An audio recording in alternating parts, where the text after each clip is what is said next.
Hi, everyone. Good afternoon. How's everyone doing today? Let's see who all we have here. Hi, Savage. Hi, JP. Snickers. What's up? Let's see who else. Hi, Heather. Hello. Hi, Petunia. Batissimo. Hello, of course. Unique Trauma Obsessed. Hello. So, guys, we are going to talk about these three different cases. A lot of you probably have not heard of Jolissa, so I am going to cover her first.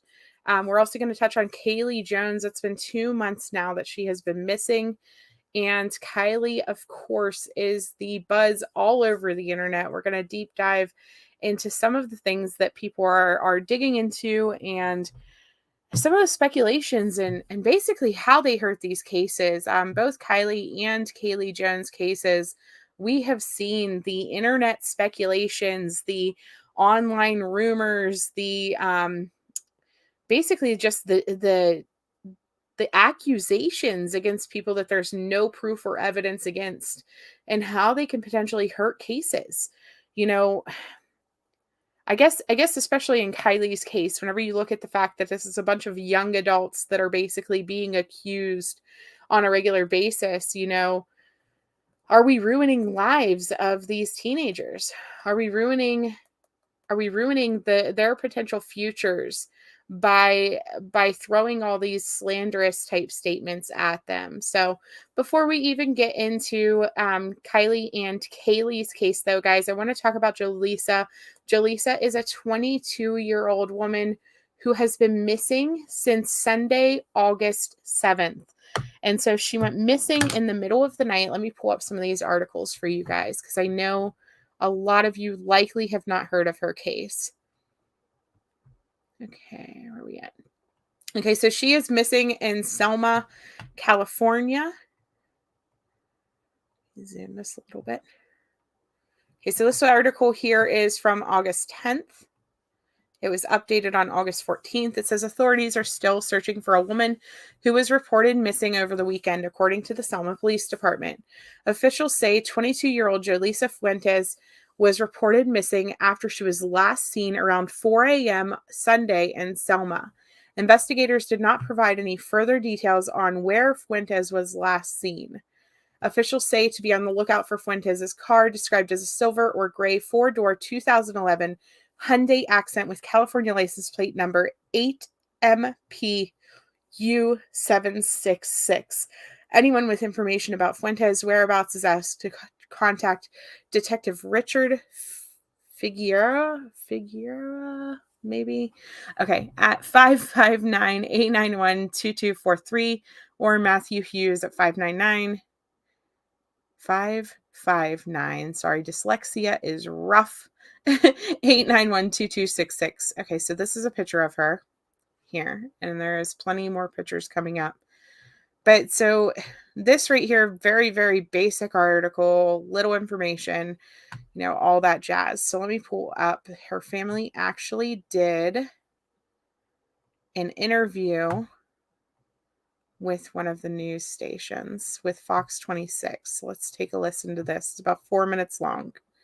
And I was always the type that would take care of business. Yeah, I'm lost. I can't do nothing. A Selma family has been desperately searching for a 22-year-old woman who's been missing now for nearly 3 days. That family now offering a $1,000 reward for anyone who can help them find the missing woman, Jolissa Fuentes. I've been saying her name wrong, so I apologize for that. Jolissa. Okay, and so the other thing is the reward is now up to $5,000 last I seen. They're slowly raising the money and increasing the reward. Uh, she was last seen Sunday around 4 in the morning. Fox 26 reporter Marie Ettinger spoke with her family in between their search party efforts. That is her picture behind us. So they handed out flyers today as well, right? Yeah, this is the flyer. They are posted all over town. Her family and friends have also been sharing them online. I saw by the convenience store where she was last seen, and I was trying to get surveillance video, wasn't able to, but a woman there overheard me asking and said she had just been handed one of these, so we know they're getting around, and they are people out there keeping an eye out. But the Selma Police Department also emailed a notice out this evening. Despite all of that effort, still no sign of Jolissa Fuentes. Find my granddaughter. Jolissa Fuentes went to a friend's house in Selma Saturday night and left around 3 a.m. She stopped by home but went out again to grab a snack from a nearby AM/PM.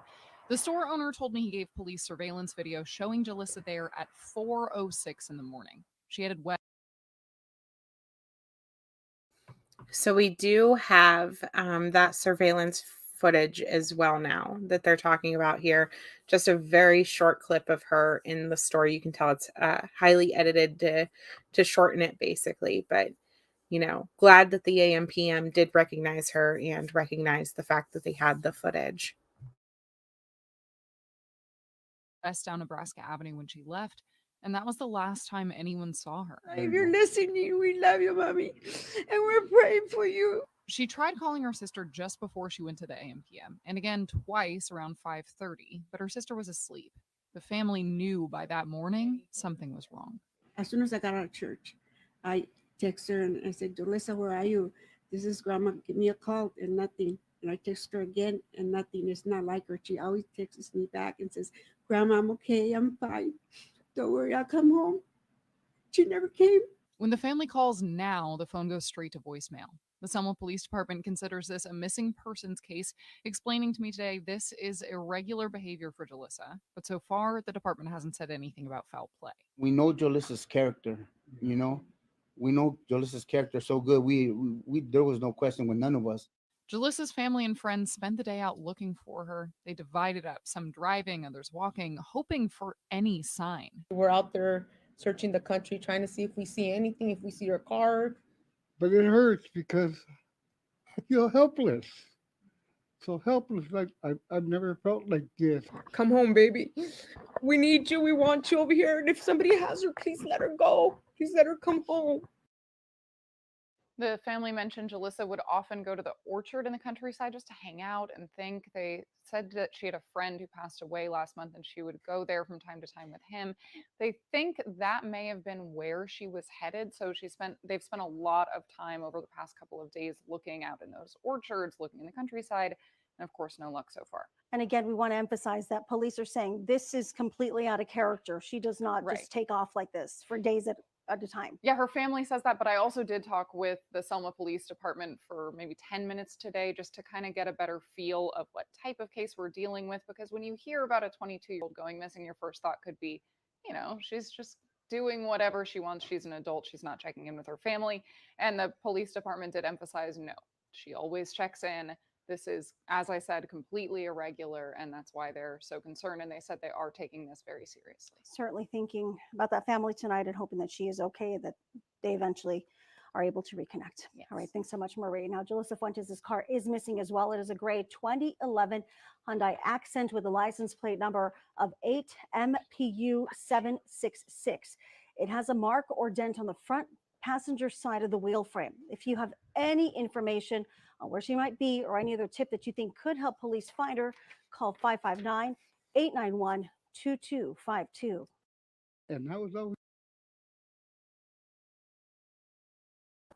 Thank you so much, Tracy, for that. I really do appreciate it. Yeah, Sherry had been purchasing a lot of memberships there for a while, so that was awesome. But thank you for rejoining. Welcome back to the family. Not that you ever left, but you know. So yeah, guys, like her family is desperate. And so this case is going on at the same time as Kylie's. And so we're watching, Kylie's case is getting a lot of focus and attention. And a lot of people are nonstop covering her. And I'm glad that her case is getting the attention that it is. Please do not take that as any way that I'm saying that she should get less attention, but there are these other important cases going on. Her family is desperately seeking help to get her face out there because as of right now, they don't know what happened to her. Jeanette Fuentes. Yes, please do not stop updating and sharing Jolissa's face everywhere. We need all the help we can get. Absolutely.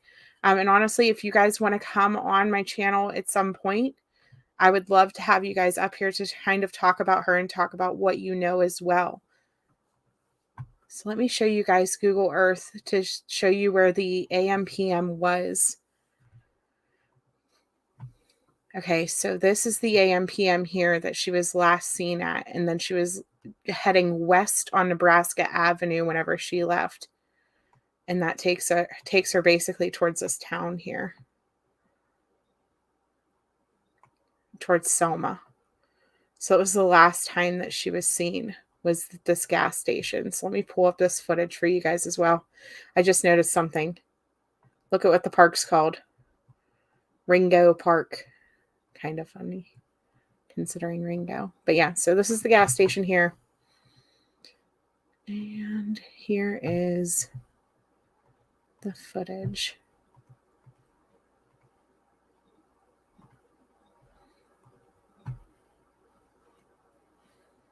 Let's see if I can get this to play bigger.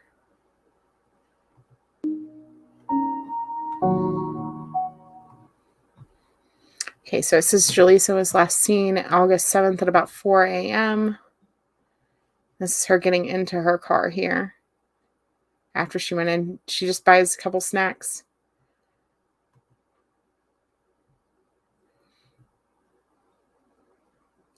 So it doesn't look like there's anybody else in the car from what I can tell. Looks like she was by herself at this point. I don't see any shadows or movement in there.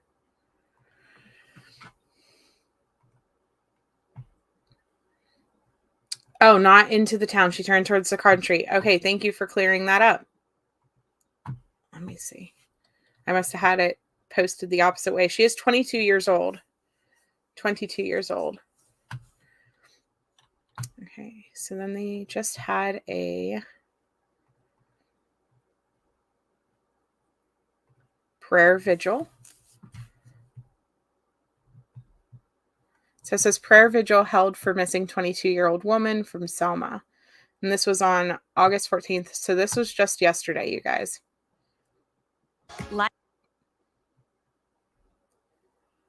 So it's been over a week since 22-year-old of Selma disappeared. There is people searching and they don't know the family, said Leslie, a relative of Fuentes, who is thankful for all the support they've been getting. Her disappearance has gotten attention from many people coming out to search for her. Multiple searches are happening every day in Selma near the place she was last seen. So let's play this. So that everybody that looks at her picture, as you guys are putting it, that can maybe identify her. A prayer vigil was held tonight for missing 22-year-old Jolissa Fuentes of Selma. It's been over a week since she disappeared. The community of Selma has been coming together every single day trying to help find her. There are multiple searches going on every single day. Even drone operators just volunteered their time trying to check out the area and look for her. Tonight, they're doing something a little different to help bring her home. Fox 26 News reporter Myra Franco was at the vigil tonight and brings us a special message. A prayer vigil was held tonight for missing 22-year-old Jolisa Fuentes, and I want you to take a listen right now. They're praying, giving words of hope for the whole community of Selma who came out among other people from other places, showing their support for the family. Heavenly Father, we lift up this prayer for Jolisa. We ask for your protection upon her. Prayers, faith, hope, and a lot of love has been and continues to grow for one Selma family desperately searching for their missing loved one, Jolisa Fuentes. Fuentes has been missing for over a week now. Her disappearance has gotten attention from people all over coming out to search for her. People searching that they don't know the family. Friends, family, and complete strangers coming together to bow heads. Every single person here surrounding the family, wishing for Fuentes' return home. This is a united community. United we stand in this. And in the name of Jesus, with all of us coming together, he's going to bring her home. Pastor Vasquez has a special message for the Central Valley. Come together with us.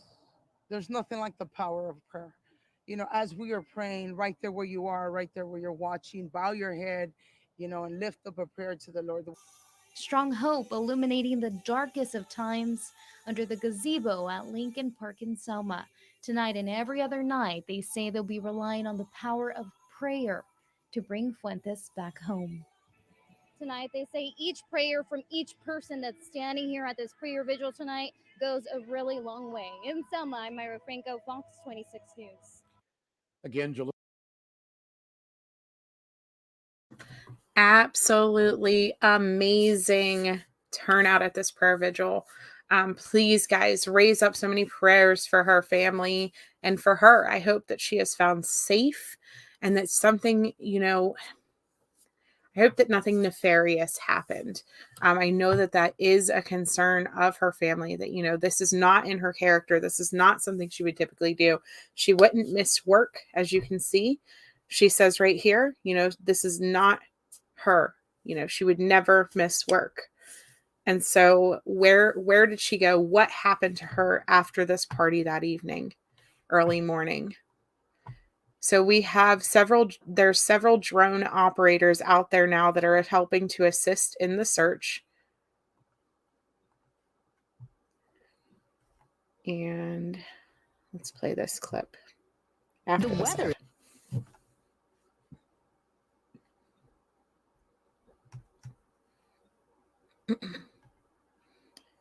They're needing help for anybody who may have seen her or her vehicle or that is able to help assist in the search.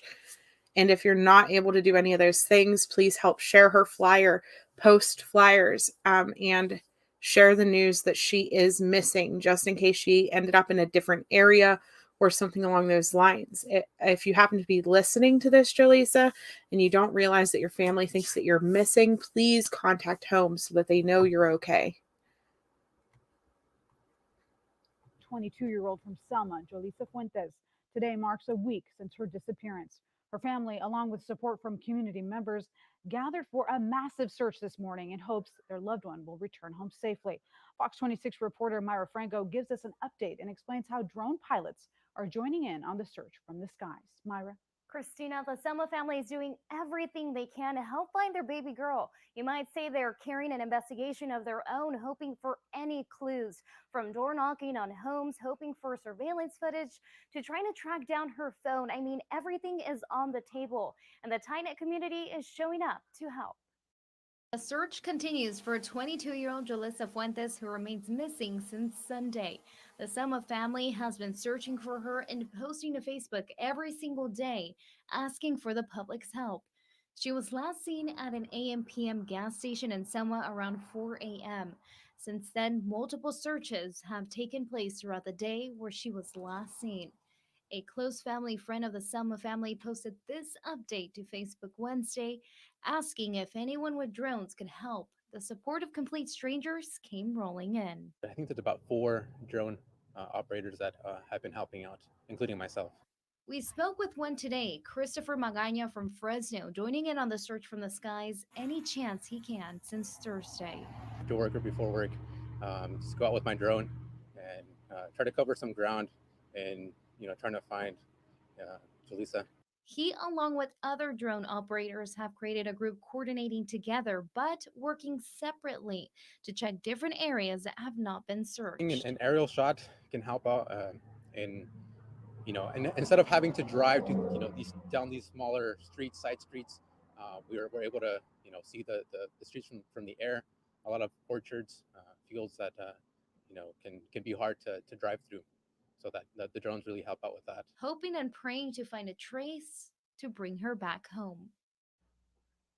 Magaña says he attempted to ask people on the Facebook group page who live near the area if they had surveillance footage that may have captured her driving down the road anytime between 4 a.m. to about 6 p.m. on Sunday. At this time, no luck. He says if everyone would check their cameras, it would really help them in their favor. Anything that would locate her next move, where she turned, nothing is too small. Christina? Thank you so much for this update. The reward is now set at $5,000, and community members plan to gather for a prayer vigil tomorrow at 7:30 at Lincoln Park at the gazebo in Selma. Everyone is welcomed. Mental health professionals are on strike today at Kaiser Permanente. Alexis Govea is live in North Fresno with the latest. Alexis. Good morning, Kim. That's right. And appointments are canceled this morning for patients. Here to tell us more is therapist Kim. Good morning, Kim. Good morning. So talk to us about that canceled appointments this morning, and we don't know for how long, Kim. Right. But what does that mean for the patients that you care about? Well, it's a crisis because the patients.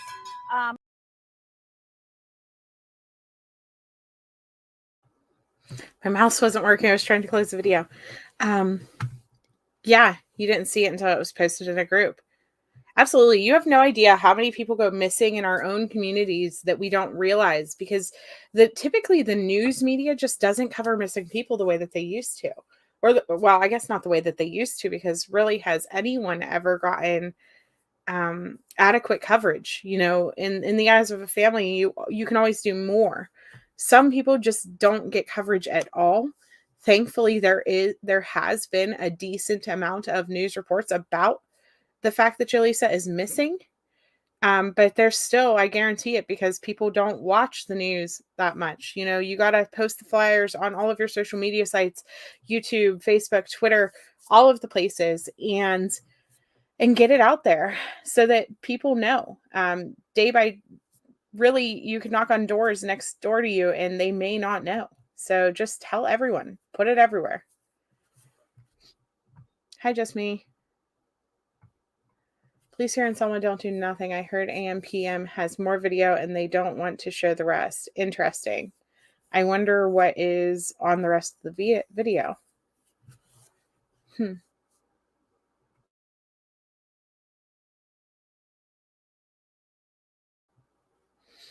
They might just not be sharing it with the news. They most likely shared it with the police.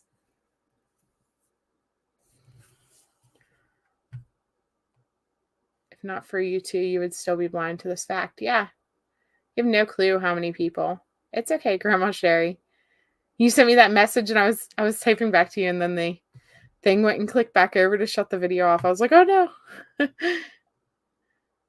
So, but I don't know. So let's take a look at this area again, because I showed the map wrong. So we know that she actually went away from town. So she went this direction towards all of this open fields and things like that. I'm not sure where her residence is, if it was close to this or not. But she basically left this corner and headed this way. So, I mean, lots of things out here. One thing I'm not seeing is like water or any type of that danger. There's a pond here, it says. I don't know if there's actually water in it. It just kind of looks like dirt, and it's called a pond. But even so, that's not like close enough to the road, I would think. If there would have been like an accident, maybe Willow Lake. But again, it would depend on how far down she would have to drive to get back to her home. So, but as far as like initial leaving the gas station and driving down, not very much as far as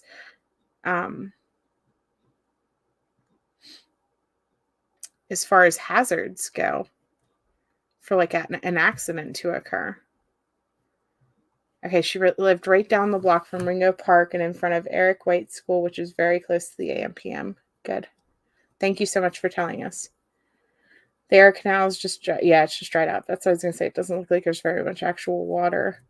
So, I mean, hopefully that means that, this isn't a car accident type situation and that she will be able to be found. Let me pull up some more pictures of her. Yeah, absolutely. The more details, the better. I always try to encourage families. It's like a double-edged sword, because whenever you come to social media, whenever you come to YouTube, Facebook, places like that, you open yourself up to the criticism of the world, right? We see some cases where people get completely annihilated. Kaylee Jones' family, for example, came on and did an interview with us, and then the internet went straight to attacking them as if they were somehow responsible for her disappearance.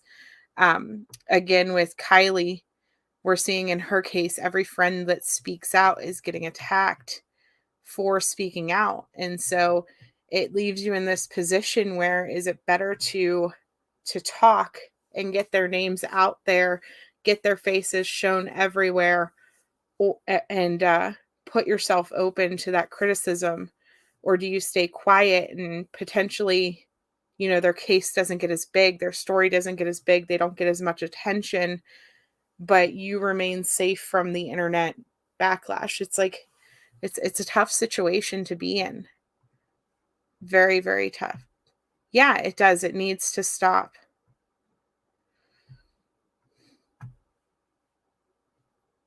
So let me see. There is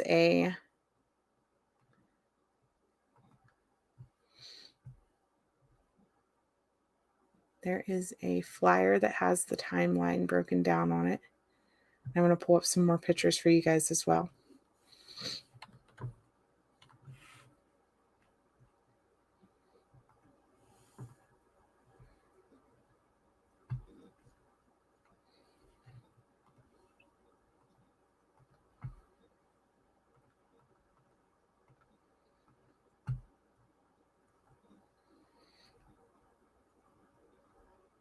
That's some more pictures from the vigil, videos from the vigil.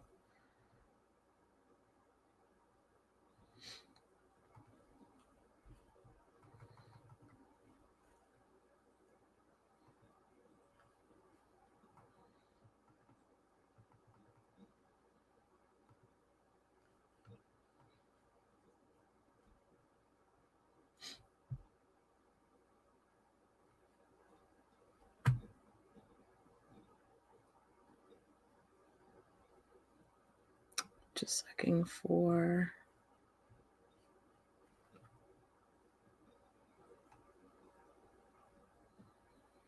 Okay, this one here has kind of the basic information.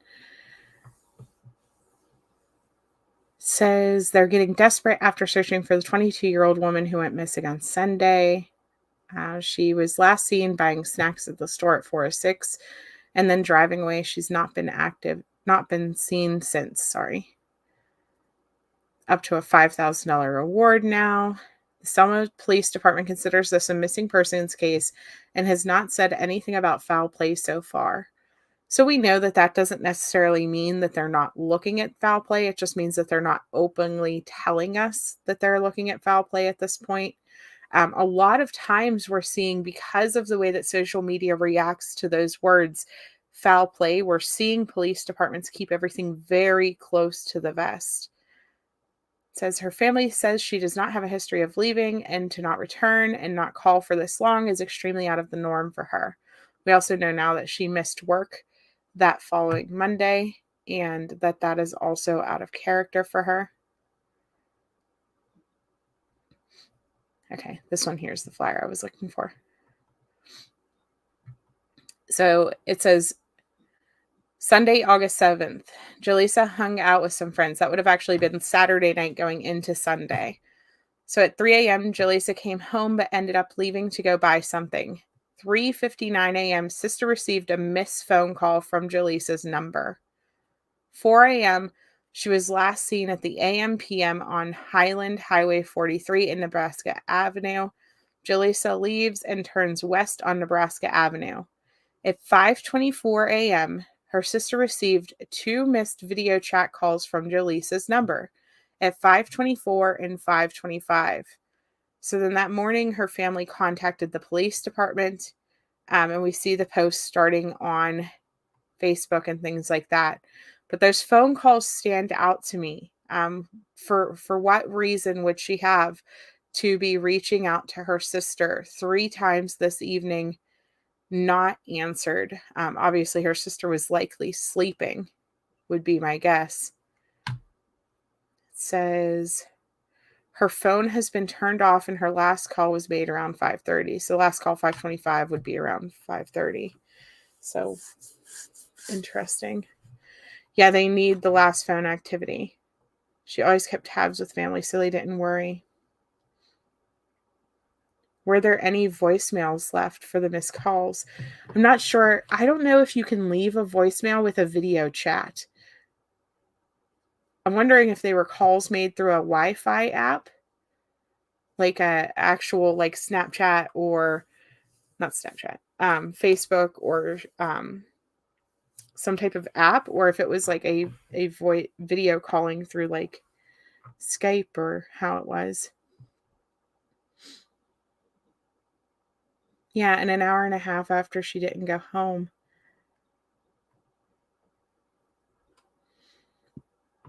So hopefully the police are able to pull up her phone pings. The problem with missing adults, and we've seen this in like Aiden Clune's case, for example, until the police determine that this is foul play of some sort, or that it could be foul play of some sort, they won't necessarily pull phone pings just for a missing adult because of adults' rights to privacy, right? Everyone has the right to just up and leave and never speak to their family again. Everyone has the right to just disappear if they so choose once they get past the age of adulthood. And so we've seen Amy struggle with that, with what she's able to get in Aiden Clune's case, because they're holding all of these records close to the vest.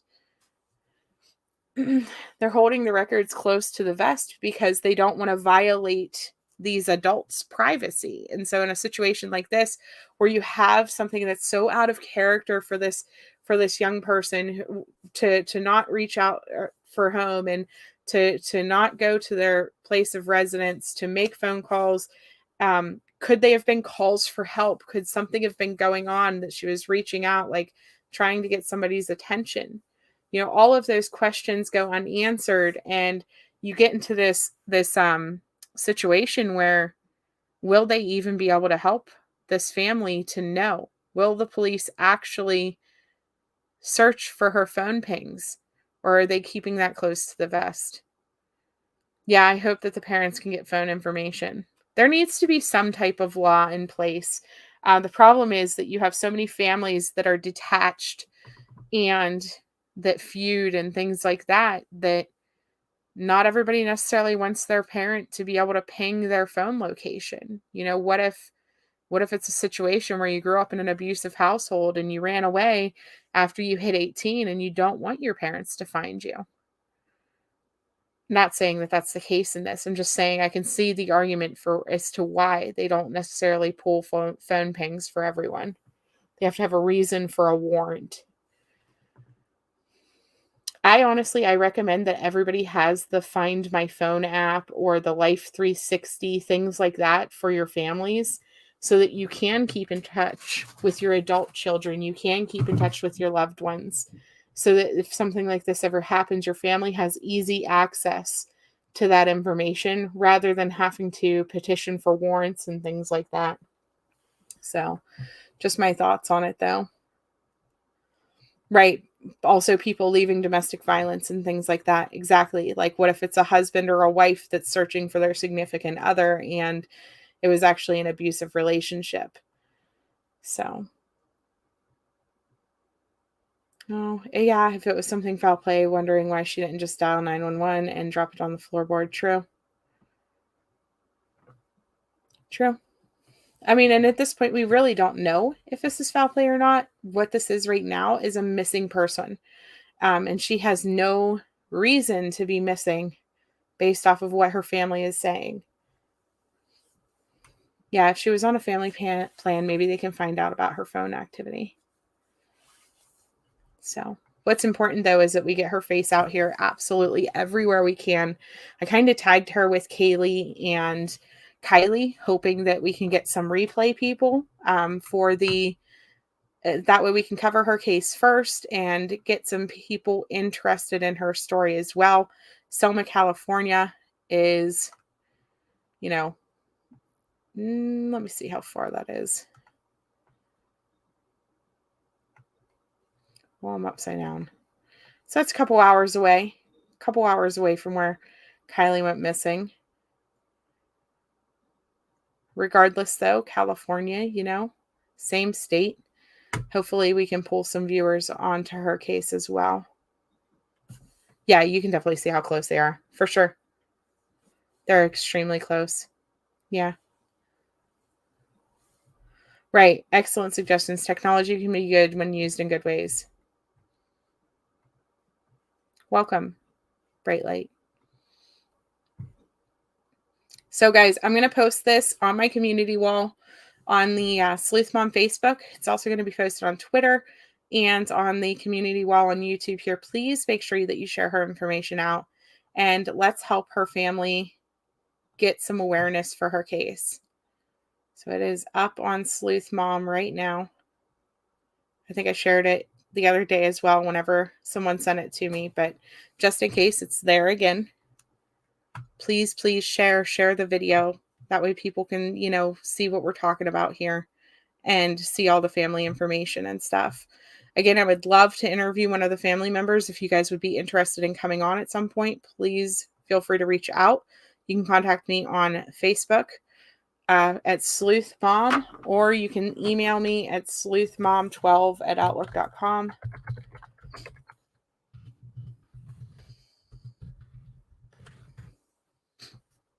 I don't know why that slash is at the end. Just ignore that. Yeah, you don't think fingers need pointed at the family. You just think cameras need to be checked a little bit better, though. Yeah. Hopefully there is some type of Ring doorbell cameras or whatever. So many people have cameras on their homes now. I mean, I live in the middle of nowhere and have cameras on my home. So, a lot of people are going to that age of technology where we just have more information at our fingertips than we absolutely ever have. It's just about getting access to that information, getting their faces out there so that people can see the fact that they're still missing, etc.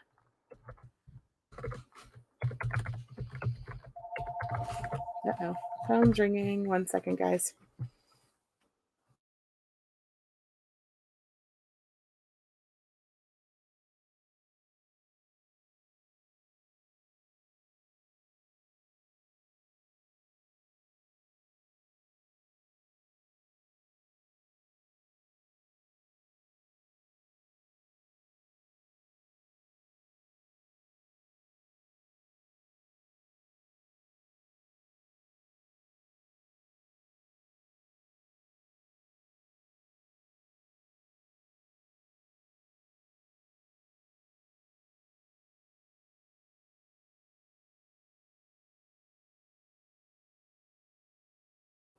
Yeah, absolutely. Hope. Sorry about that, guys.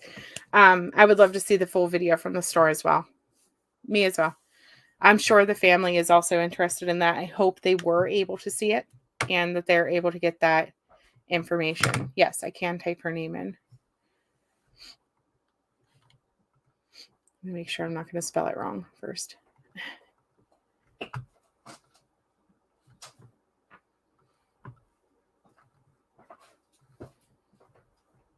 And she's missing in Selma, California. So the other case I want to bring up again, you guys, is Kaylee Jones. Kaylee Jones has been missing for 2 months now. And let me pull up her flyer as well. 16 years old. What are we doing here? 16 years old. She has brown hair, brown eyes. She's 5'8", 135 pounds. Last seen in the area of Whooping Creek Road, Carrollton, Georgia on 6/14/22. So this is 2 months ago as of yesterday. Still no indication, no closer to any information, no leads, no tips, nothing is coming in really about Kaylee. The police are still asking for anyone who could have seen her or anyone who may have been talking to her on the social media apps that she was using to contact them. She was talking to people, of course, we know, in that Omegle chat room. Very dangerous site. It's often used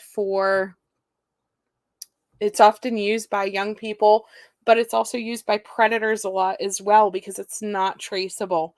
And so that's one of the biggest obstacles that they're having in Kaylee Jones' case. As you guys know, Brenda, Danny, and Hunter all interviewed with Parker and myself. And then we had also interviewed just Brenda and Danny as well. And ever since those interviews, they have been basically the center of public speculation because of the fact that, she was adopted, different things like that. And it just really made people raise their eyebrows. A lot of the things that we talked about And it's been hard. It's been hard on their family. It's been hard on Hunter. Hunter has actually had to contact the police a couple different times because of people from the internet harassing his place of business, harassing him, reaching out to him constantly through various social media sites and things like that. And so it is awful, the things that internet sleuths do sometimes in these cases, especially where it's open-ended as to what could have potentially happened. So this is a post from the Carroll County Sheriff's Office yesterday. Whoops. What did I do? I didn't mean to click on it. Here we go. So 2 months later, and Kaylee Jones is still missing. There have been numerous tips called into the Carroll County Sheriff's Office, but none have been substantiated. The Carroll County Sheriff's Office has since day one been committed to locating Kaylee and have a team of dedicated investigators working on this case and tirelessly following every lead and working in conjunction with many law enforcement agencies throughout the state and the country. If you have a tip on Kaylee, no matter how small you think that it is, it could be the information we need to find her. Please reach out. If you see her, please call 911 immediately. Kaylee's family is very worried about her and want her returned home safe. If you have any information regarding the whereabouts of Kaylee, if you have spoke with Kaylee or seen Kaylee, we ask that you reach out to investigator Courtney Short with the Carroll County's Sheriff's Office at 770-830-5916 or email at cshortcarrollsheriff.com. Also, a tip line has been set up, 770-830-5942, and you can remain anonymous. She is date of birth 8/24/2005. So we are just 9 days from her 17th birthday right now. 5'8", 135 pounds. Last seen on 6/14 at her residence in the 700 block of Whooping Creek Church Road in Carrollton, Georgia. Believed to have left on foot, unknown direction, unknown clothing description, and unknown if she is accompanied by anyone. It's possible that Kaylee has a blue and color book bag with a horse on the front and possibly has Mazzy or Kaylee on the front. That's her horse's name and then her name. Kaylee does not have her cell phone with her or any other known electronic devices. They moved to Carrollton approximately a year ago from Brooksville, Florida, where they still have family and friends. She could be going by her birth name, Jillian Temple Page. So, yeah, keep praying for her. Hi, Pointer Lover. Hello. Thank you. Yeah, please pray for her. The situation is she had gotten in trouble for talking online to older adults, basically, and different individuals. And she was sending inappropriate messages to men online, including her address and different things. She had been caught doing that 2 different times that we know of. And it's unfortunate because we believe that she likely left with one of these people, and it's upsetting. It's devastating for her family. The fact that she could be out there in a horrible situation.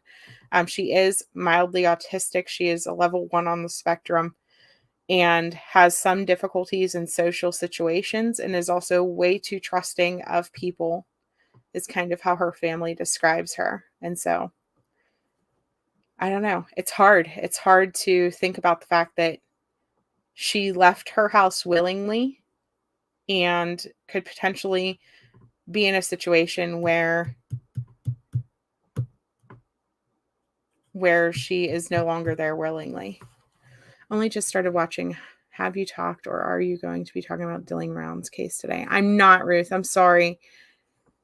I've been so busy. But Dylan Brown's case it's definitely a crazy one. It's sad because, it's been still not solved, and I really think that they are just waiting to locate him at this point. I think they have their suspect in custody and they're just waiting to find him. And that's sad. Okay. So that's pretty much all the new information though on Kaylee. She is just still out there somewhere. Brenda and Danny still devastated. Hunter, I feel so bad for him. That is her biological brother, and he is just getting put through the ringer by people from what I understand. And it's just upsetting because, he not only has to worry about and be concerned about where his sister is and what could be going on, but also deal with the fact that online speculations are, putting him in the mix of all this. Lance just reported it. Oh, okay. Yeah, I'm not sure. Not sure, Ruth. Okay, and then let me see. So then, of course, you guys, then we're going to talk about Kylie. A lot of things have happened in Kylie's case over these last couple days. I didn't get to watch this last press conference, so I was going to play it with you guys and kind of talk about what is happening and what we are seeing. We have seen all kinds of things, including a fake scanner call where people thought that she was found and it was all over the place. Everybody was like, oh my gosh, go live, but it wasn't anything. Police are like, nope, not her. And so I want to encourage you, if it's not coming from law enforcement, maybe don't take it seriously. You can keep it with a grain of salt. They are going to have another press conference at 2 p.m. today, which is in 2 hours and 12 minutes. So they will give us another updated press conference. They are saying that she was not wearing that black hoodie that she had released. And it is a white hoodie now that is Odd Future. Now, a lot of people have been concerned and confused about the black hoodie to begin with. What had happened was somebody had lent that to her. Police said that it was a potential that she could have been wearing that hoodie. And now they have video footage of her at this party, and she was wearing this hoodie here, or one similar to it. It says, we have developed information that Kylie was seen in a video earlier in the evening at the party wearing a white sweatshirt pictured in this photo. It is unclear whether Kylie was wearing the sweatshirt when she was last seen. We are asking anyone who may remember seeing Kylie that evening to please reach out to us as we continue our search for her.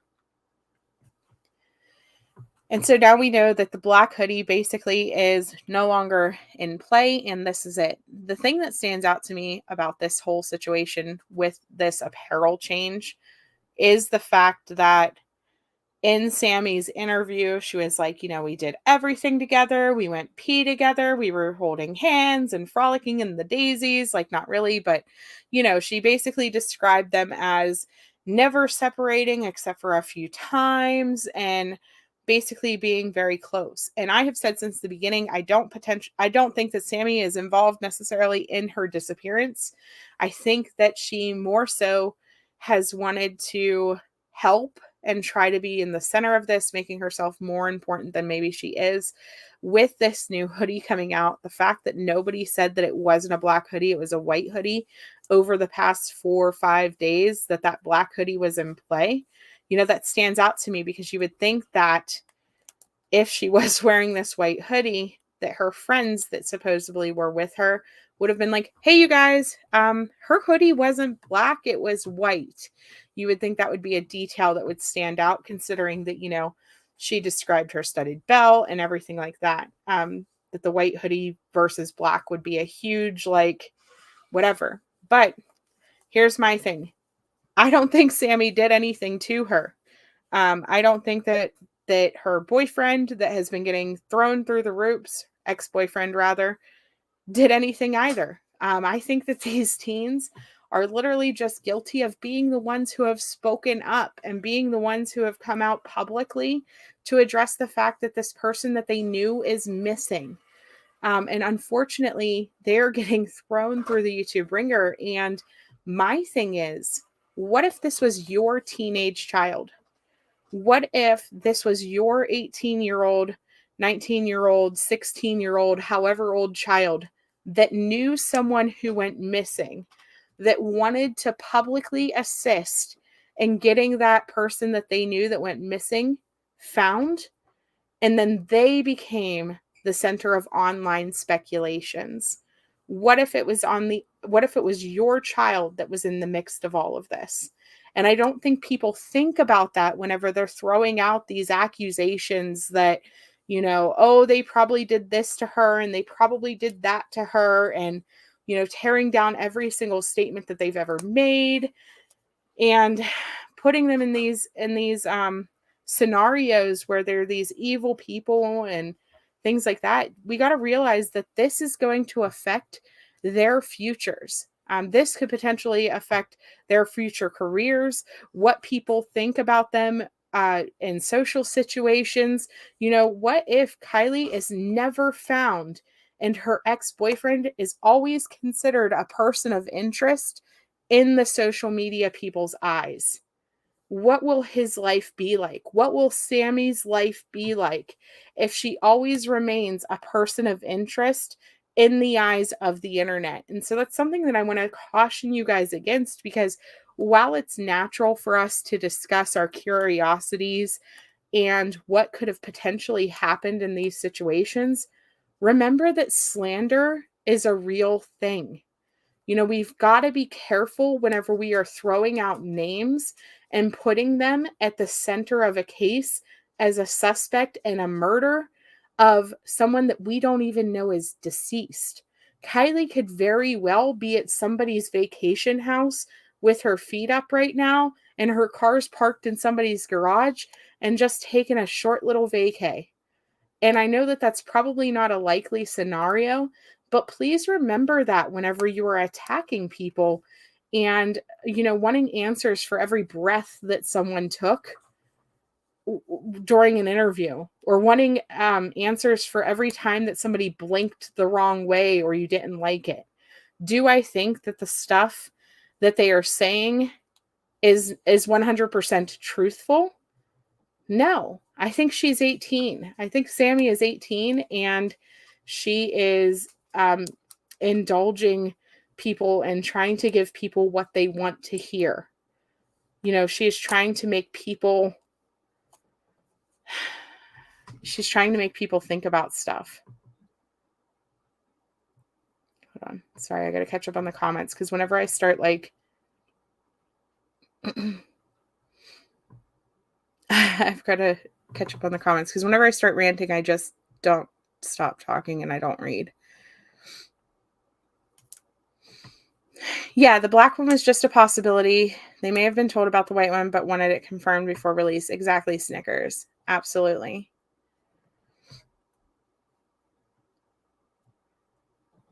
The kids are considering putting their colleges off to help find Kylie. They are devastated. They just don't necessarily show it. That's awful. But the way she is talking is creating speculation. That's why she should get out of the picture and let police handle it. No, I disagree. The way she is talking is what any person with a friend that is missing, or any loved one with a friend or family member that is missing, should come out and speak for their loved ones. She needs to be more truthful and straight to the story. Yes, absolutely. But she's 18. She's a young adult. She's not prepared for this. And here's the thing. If we accuse every single person that speaks out in every single case of being a murderer or a criminal, how many people are going to stop speaking out? We are going to get to a place where nobody ever wants to talk about their missing loved one or their missing friend, because they don't want to get accused of being guilty in their murder or their disappearance. And so that's what I want to caution you guys. I get it. It is natural. It is healthy to question things, to talk about things. I don't think it should be done on public platforms. We have my Discord for members, where the members, we go in, and after we cover the cases, we go into the Discord and we privately discuss our thoughts and feelings about the cases. I don't publicly put this stuff out on a platform where, 5 years from now, whenever I think his name's Jarvis goes for an interview, somebody's be like, "Oh, you're the boyfriend of that missing girl." Meanwhile, they're separated. They're not even together whenever she went missing. This stuff, and it happens with siblings as well. I mean, look at Summer Wells' case. Summer Wells' case, how many scenarios have you seen put out about her brothers? How many? About her brothers did this, her brothers did that, her brothers. Her brothers someday are going to be old enough to see that. They're old enough now. Kids nowadays are on YouTube. Not only do they have a missing sister who is likely deceased, we don't know for sure, but they're going to have to watch all of these videos about what they supposedly did to their sister. It's not right, and it's not okay. It's not okay.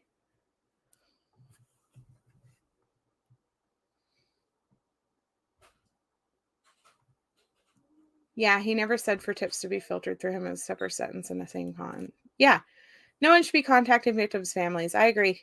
I always put it out there that they can contact me, but I try not to absolutely reach out to them unless I really have questions about their missing loved one. And mostly it's just so that I can raise awareness better.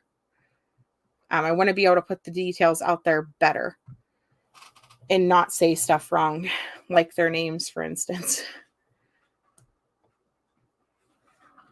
Went to law school. You base your opinions on how the person is acting. But even going to law school doesn't make you a behavior analysis person.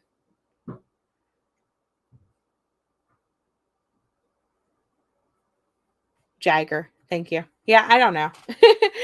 I've literally been living in a bubble the last couple days, and every time I get online, I'm like, oh my gosh, now what are they talking about?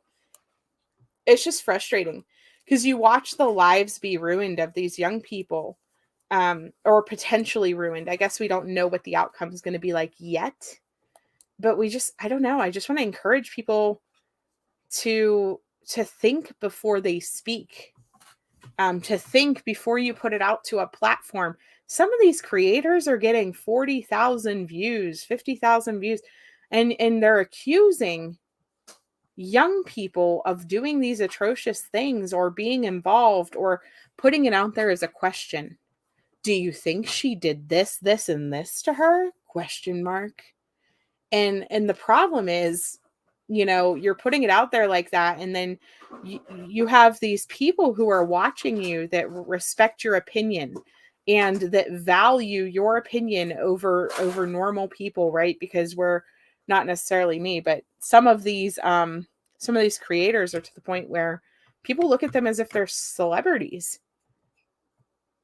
They look at them as if they are some type of as if they have some type of superpower to know more knowledge and to know more about cases and analyze things differently, and they respect your opinions. And so whenever we put stuff out there where it's our opinion that this, and this happened, guess what? Your followers are going to respect your opinions and think, oh, it must be true because such and such said it. And such is a credible creator. And so clearly, if such and such is saying it, then it must be true. Such and such vets every source and such does this. And so obviously, if they're saying it, then it must be true, because it's easier to do that and take somebody at their word than it is to do their own research, right? People come to YouTube and that's their research. They don't dig, they don't search, they don't do any of that. They come and listen to what we dug up and what we searched for, and that's what they believe. And so you can use that power for good or for evil. And unfortunately, I think that we're going to come to a time we're seeing with Alex Jones, right? The Alex Jones lawsuit. He's got sued for a bunch of money for what his words and his platform said. And so it's something you have to be careful with. You know, you have to realize that you could potentially be in a situation where you could be held liable for what's going on. Hi, PJ. You think it would be interesting for me to look into how many kids have actually killed kids in the course of history? I don't know if I want the answer to that number. I don't know. So it's all just food for thought. I mean, I will try to come on whenever the press conference happens at 5. Well, 5 my time, 2 o'clock. 2 o'clock their time. I will do my best to stream it. Not sure if it's going to happen because we are still in the course of trying to get everything settled at the house here. We've been doing yard sales and moving bedrooms around and remodeling and all the things. I hope to have my office ready in the next month or so here so that I can actually start going live with my camera on. So that'll be exciting. So I'm looking forward to that. If for some reason I do not stream it, Burden of Proof likely will be. So check her out. And I don't know. I appreciate everybody who came to listen to me rant and rave and talk. But please share out Jolissa's case, you guys. We need to get her face seen everywhere. Remember to share Kaylee and Kylie. Love you guys. Have a great day.